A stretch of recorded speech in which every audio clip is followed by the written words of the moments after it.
limelight. Got locked up, I was tired. You know, the game wore me down. You know, so when I came home, I felt in my mind that I didn't owe the streets anything. And the streets didn't owe me. We was even. You know, I got kids now, and like, you know, I had to think about that, you know, and think about, like, you know, what it is that I want to do that's going to keep me out here, not have me out here temporarily, or to have a person scared of me for 6 months, and after that, I do something so reckless that I will go to jail again for a long time, or go to jail for the rest of my life. So I didn't want to do that. I felt like in order for me to beat the system, I have to learn how to stay out here. You know, and my learning to stay out here is not being rebellious, not being so hard on and feeling like I have a point to prove every time. Like, you know, why I'ma fight you when I know I can beat you? You know, I mean, the whole thing with Jay-Z is that I felt the way about him is only due to the fact that I gave him so many ways out. He came at me when I first came home, and you know, Kevin Childs reached out to me first, welcomed me home. You know, I mean, you know, Kevin Childs from Don Diva. Kevin Childs from Don Diva. That was in 04. I was in a halfway house in South Carolina during that time, and Kevin Childs reached out to me while I was in the halfway house, welcomed me home. You know, okay, boom, it's love. You know, the second phone call, yeah, I already knew Kevin Childs. The second phone call that I got was from Jay-Z. I knew a call was coming, but I didn't know a call was gonna come that soon, that quick, you know.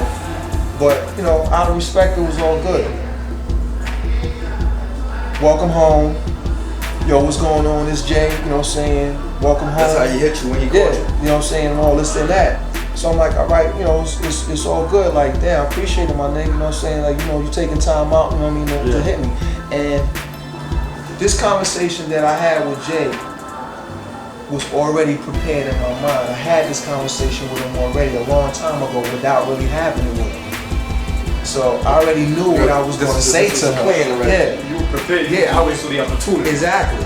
And at the end of the day, I told myself that I was going to give him a way out.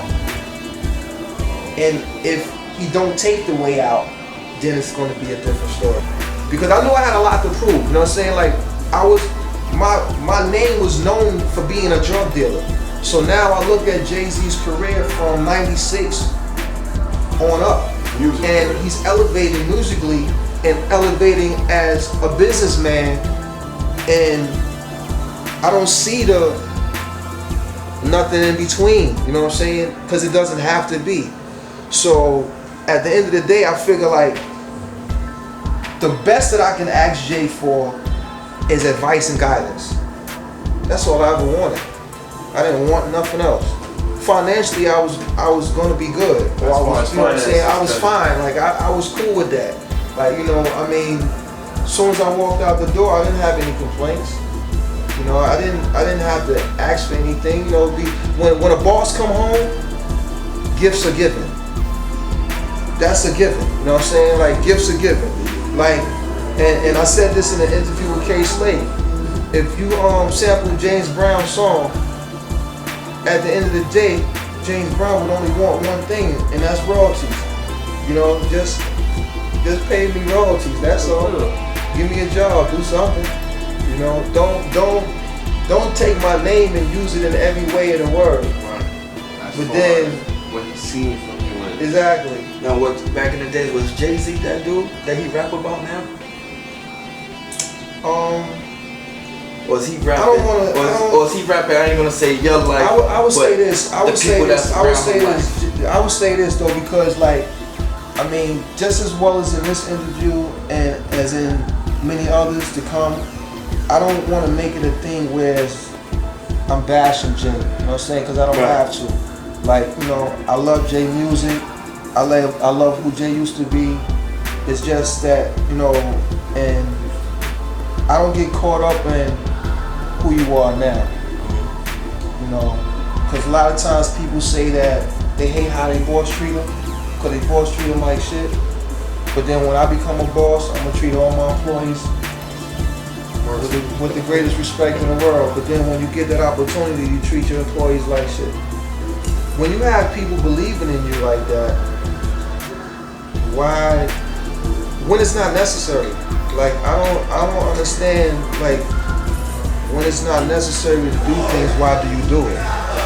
You know, and that's just something that I guess, you know, him or whoever else that's like that have to live with it. You know, and I don't know what his dreams are to become. He might want to be the first rapper that ever made $3 billion, you know, $7 billion, $10 billion, I don't know. You know, but there are blessings along the way.